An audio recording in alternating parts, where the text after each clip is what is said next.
Did you know that Sonic the Hedgehog is a video game franchise?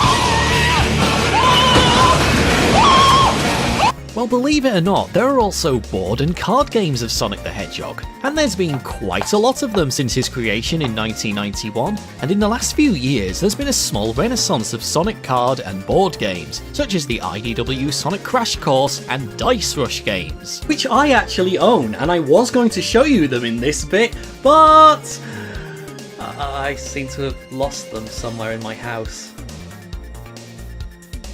Sonic the card game is the newest video game adaptation from Steam Forged Games. Previously, they've released games based on Dark Souls, Devil May Cry, and even Resident Evil 2, all of which have had some very positive reception. So with the announcement of a Sonic the Hedgehog game from them, I was quite excited to try it out. And if you're interested in picking up this game, links to do so are in the video description. And yes, for those of you who don't live in the United Kingdom, there's even a worldwide delivery option.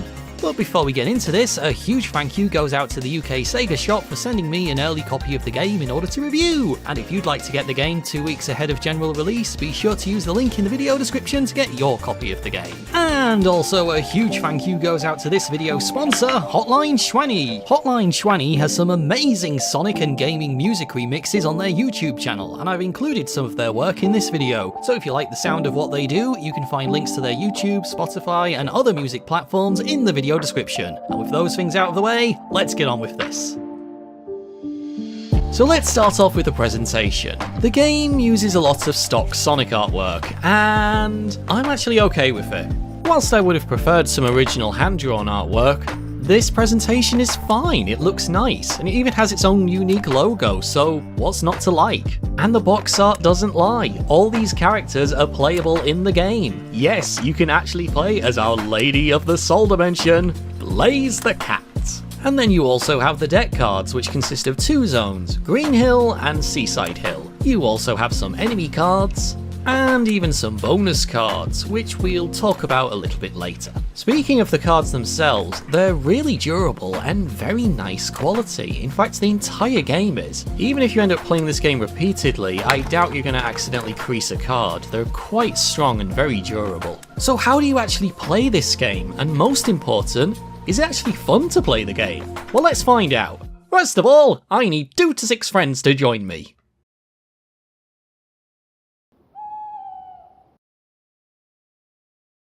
Alright, well anyway, this is a Sonic card game for ages 6 and over. It shouldn't be too hard to play. Oh my god!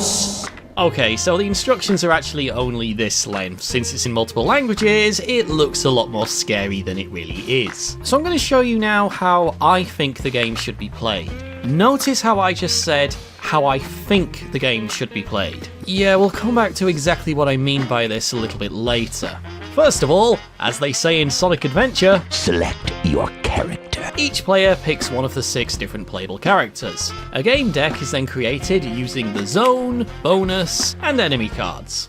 The game begins when the first deck card is placed upright on the board. Players then decide if they want to continue or retire. They reveal their choices when everybody has made their minds up. Then, a second card is played from the deck. Everyone then decides if they want to continue or not. And after 5 rounds, the game is over and the person who scored the most rings wins. Well, that sounds pretty easy and not too difficult, right? Well, slow down a minute. There's actually a few other things thrown into the mix to make it more tactical and slightly more challenging, specifically in the form of enemy cards. So the enemy cards are also in the deck, and these can utterly ruin your day. First of all, if an enemy card is drawn, it doesn't actually do anything. But if a second enemy card of the same type is drawn, if you've not retired yet, you end up losing one of your life tokens and any rings that you've collected in that particular round, effectively scoring you 0. So this means that, say during a game, Eggman pops up, followed by Orbot, and then a Metal Sonic, everyone's still fine, everybody's still in the game. But the moment another Orbot, Metal, or Eggman is drawn, it's game over for any active players. And then you have the bonus cards which also influence the gameplay, such as this bonus card of Big the Cat, which has the ability to remove any drawn enemy card from the game board. Or this bonus card of Cream, which gives you an extra life, meaning you can take more risks during a game. And of course this bonus card of Charmy Bee, which actually lets you take a peek at the next card in the deck, giving you an advantage over all the other players.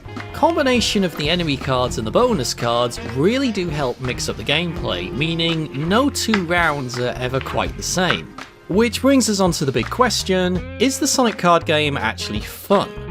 Well, yeah, it is. Now, I freely admit that on paper, this game sounds really dull, but when you actually play it, the first 2 rounds can be a little bit slow, but the game becomes really tense when you get further into it, especially if you're playing with at least 2 other people. If some of the early rounds are quite close and there's not much between the 2 leaders, eventually the game becomes a really intense battle of nerves. Which one of you is going to be brave and risk being knocked out and losing all your rings by accidentally revealing an enemy card, and which one of you is going to drop out at just the right time?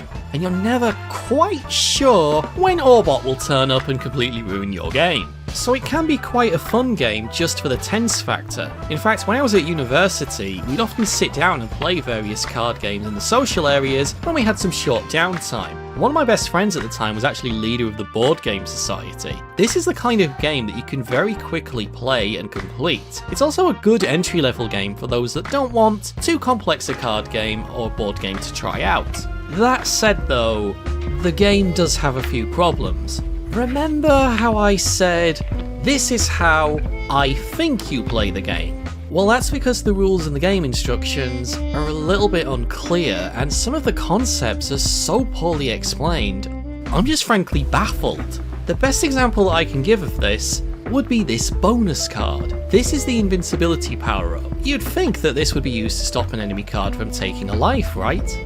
Well, no, because that's what this card is for. Well, what about remove an enemy card from the board? Nope, because that's what this card is for. So what does the invincibility bonus card actually do? Well, according to the instructions, changes this player's card after character cards are revealed. Well, what does that mean? Seriously, I can't figure out what this card actually does. The character cards are free to pick at the start of the game, and they offer no advantage to the player, which is a pretty big trick that I think they missed. Yeah, you can play as all these different characters, but they don't have any advantages or any abilities over one another. It's literally just by face only. You have 6 playable characters, but they're not unique in any way.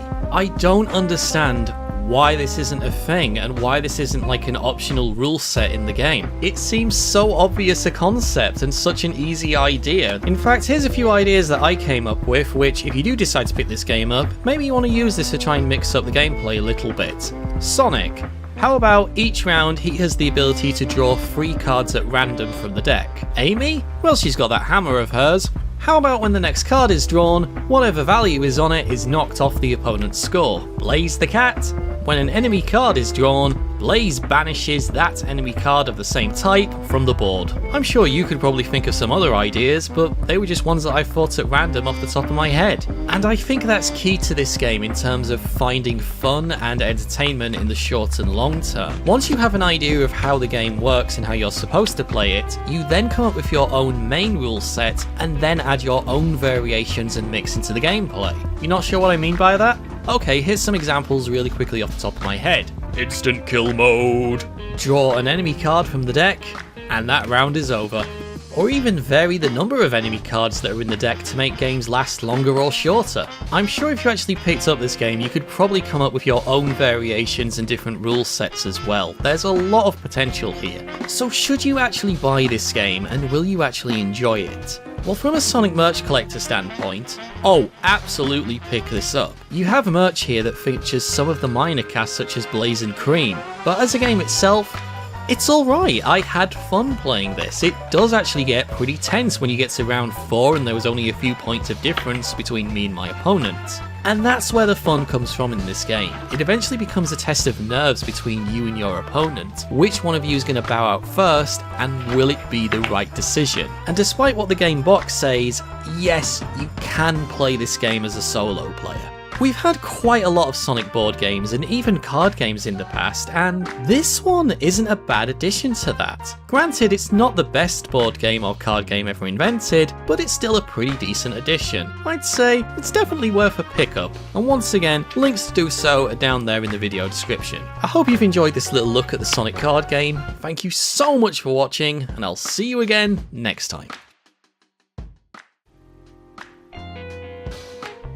Hey guys, thank you so much for checking out this video, and a huge thank you goes out to the UK Sega shop for sending me the card game, as well as a huge thank you to this video's sponsor, Hotline Sehwani. Be sure to give their music a listen at some point. If you enjoyed this video and would like to further support the channel, please consider supporting me on Patreon, like these amazing people did. Ali Dexy, Always Sleepy, Atomic Kittens, Ben Malski, Dave Morley, Jonathan Stone, Kenny Newbury, Mark Davies, Mayford Stevenson, Mohammed Khan, Rustic Coolpix, Stalin Usher 2, That's Gamer, Wax, Tybut Renux, and Yui Senpai. If you'd also like to support the work I do, links to do so are in the video description. But most important of all, thank you for taking the time to watch this video and enjoy the work I do. It really does mean the world to me.